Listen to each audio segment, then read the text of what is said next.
Pesquisadores analisaram imagens de satélites em pixels de 30 por 30 metros desde 1985 para mapear a dinâmica mensal e anual dos corpos d'água superficiais do Brasil.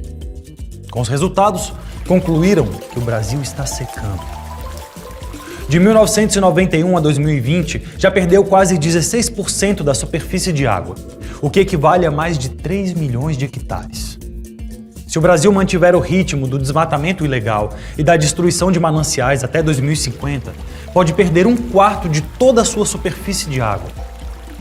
Todos os biomas brasileiros já foram afetados. O Mato Grosso do Sul, principalmente na porção pantaneira, é de longe o mais impactado. Perdeu mais da metade da superfície de água desde 1990. 3 elementos ajudam a entender o que está acontecendo. Crise climática, que provoca a expansão de períodos secos.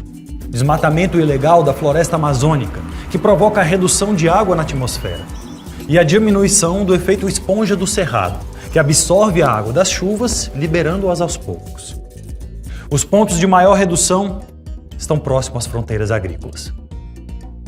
O aumento do consumo e a construção de represas em fazendas também provocam degradação da rede de drenagem e acabam por trazer prejuízos aos próprios produtores e produtoras. Mas o maior problema é a conversão do uso da terra em monocultura, pois ao se substituir a vegetação do cerrado por cultivos, se altera a capacidade de absorção da água pelo solo, diminuindo a recarga de lençóis e aquíferos. O cerrado tem um papel fundamental para a agropecuária brasileira. E será nesse bioma que os principais desafios irão ocorrer nas próximas décadas. O maior deles estará em conciliar o desenvolvimento econômico à sustentabilidade. Mas como garantir o aumento da produção e também incorporar uma agenda de conservação que assegure disponibilidade do capital natural, segurança hídrica e climática para resguardar o futuro da produção agropecuária? Olha, a boa notícia é que sim, há luz no fim do túnel. Mas chegar e usufruir dela depende de nós. Temos bastante trabalho pela frente. E tudo começa por conhecer melhor nossos próprios problemas e soluções. É um prazer ter você aqui nesse percurso sobre o conhecimento do Cerrado. Antes de iniciar nosso conteúdo de hoje, eu acho bacana a gente relembrar um pouco do que a Laila mostrou para vocês e que vai ser bastante importante para melhor entendimento do que vamos abordar. Vimos com ela que o Cerrado é o segundo maior bioma do Brasil, a savana mais biodiversa do mundo. Está localizado no Planalto Central. E sua posição geográfica e vegetação possibilitam que a região funcione como o berço das águas da América do Sul. Tem clima sazonal, com 2 estações bem definidas, seca e chuvosa. Vimos também que as longas raízes da vegetação estocam toneladas de carbono, o que faz do Cerrado uma verdadeira floresta invertida. Bem, agora vamos aprofundar alguns desses pontos para entender como aliar produção e conservação. Vamos começar pelo relevo e composição do solo. No Cerrado predominam as formas de relevo aplainadas, as chapadas com topografia plana suavemente onduladas, o que favorece a mecanização agrícola. Por outro lado, tem a baixa fertilidade natural do solo, que limita a produção agropecuária. 46% de sua área são latossolos, que apresentam baixa fertilidade e elevada acidez. Para sanar o problema e aproveitar o máximo das suas qualidades, historicamente ocorreu um grande esforço em investimento tecnológico para tornar o Cerrado uma grande potência no setor agropecuário. A implantação e modernização da agropecuária brasileira nos anos 60 e 70 teve como base a ideia de Revolução Verde, muito difundida e aplicada em todo o mundo.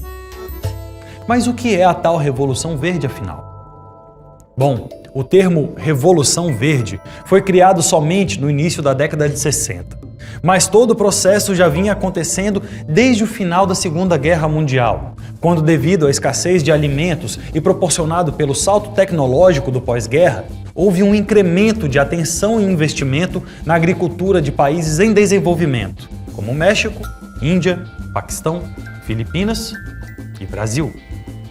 Essa revolução, financiada pelos Estados Unidos, foi motivada pela demanda mundial por alimentos e pela dependência desses países por tecnologia e insumos para a produção. A Revolução Verde proporcionou alguns grandes avanços na produção.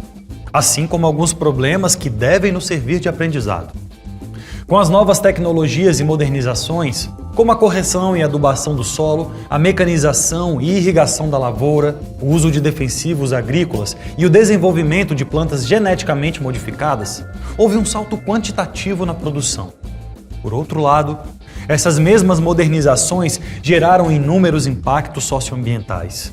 Concentração de terras e baixo investimento na agricultura familiar, provocando êxodo rural, esgotamento e erosão do solo, assoreamento dos cursos d'água, destruição dos habitats, desmatamento ilegal e consequente aumento do efeito estufa.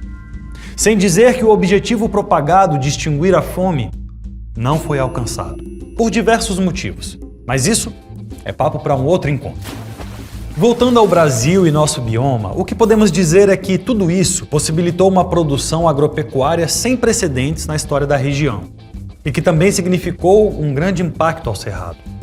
Mas o grande legado dessa época é que esse investimento deu origem a centros de pesquisa como a Embrapa. Novas tecnologias desenvolvidas por esses centros auxiliam o aumento da produção agropecuária para a exportação. Tem sido possível a implantação de diversas culturas em extensas áreas de cultivo. O clima favorável e as práticas de manejo adequadas têm permitido o cultivo das chamadas safrinhas, que na prática são uma segunda safra e que, muitas vezes superam a produção das safras principais. Além disso, ocorre o incentivo da produção mecanizada em alta escala, tanto pela topografia quanto pela proximidade com a região sudeste e a melhor infraestrutura rodoviária. Hoje, o Cerrado responde por 45% da área agrícola nacional, contendo 35% de todo o rebanho bovino brasileiro, 52% da soja, 52% da cana-de-açúcar, 54% do milho e 96% do algodão. Mas se a intensificação da produção agropecuária promoveu essa grande revolução produtiva, o manejo inadequado trouxe efeitos negativos para o meio ambiente.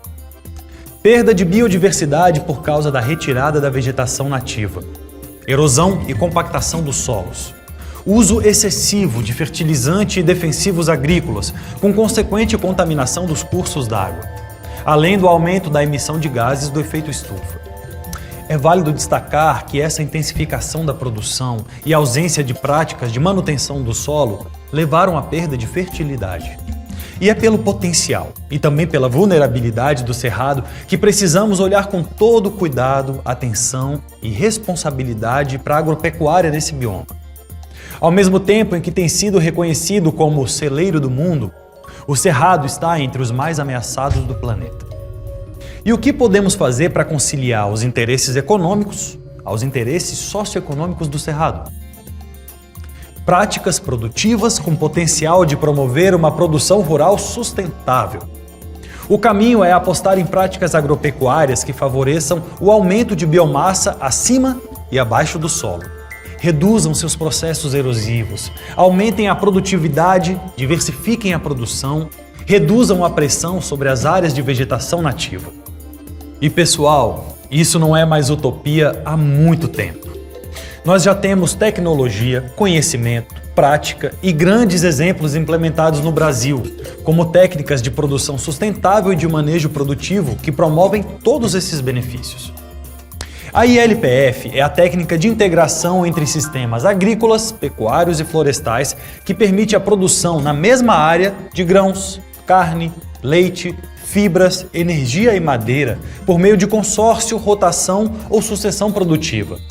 Dessa forma, busca o aperfeiçoamento dos ciclos biológicos de plantas e animais, insumos e seus respectivos resíduos, bem como os efeitos sinérgicos entre os componentes. Com a adoção desse sistema, o solo pode ser explorado economicamente durante todo o ano, com a diversificação da produção. Isso garante maior segurança ao produtor e à produtora rural, uma vez que não ficará dependente de apenas um produto. O sistema possui grande potencial de sequestro de carbono pelos elevados acúmulos de biomassa forrageira e florestal, e também acúmulo de matéria orgânica no solo, o que reduz a emissão de gases de efeito estufa na atmosfera. Para o produtor e para a produtora, garante estabilidade econômica e o aumento da renda com a diversificação das atividades, redução de custos no médio e longo prazos, redução da vulnerabilidade aos riscos climáticos e melhora na qualidade de vida, provando que sim, é possível aliar sustentabilidade ecológica, econômica e social. Já a recuperação da pastagem degradada é também uma técnica de grande relevância, pois além de cumprir função ambiental de restabelecer a qualidade do solo e evitar a abertura de novas áreas produtivas, evitando consequentemente o desmatamento ilegal de áreas nativas, ela proporciona também aumento na produção de renda. Uma área que estava sendo considerada como perdida para a produção, com a RPD, volta a se tornar apta à sua função. O pasto recuperado também é eficiente na captação de carbono no solo e promove a mitigação dos gases de efeito estufa. Uma outra técnica recomendada como garantia de produção, juntamente com a conservação do solo, é o sistema de plantio direto.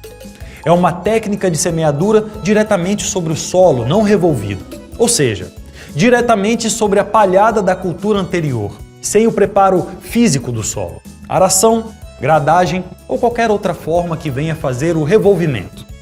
O solo, na linha de semeadura, é aberto com profundidade e largura suficientes para garantir a adequada cobertura e contato da semente com o solo. É uma técnica que apresenta excelentes resultados para mitigar os problemas causados pela erosão decorrentes da mobilização mais intensa do solo. Tem também a rotação de culturas, que consiste na alternância anual de espécies vegetais em uma mesma área de plantio por meio do planejamento prévio.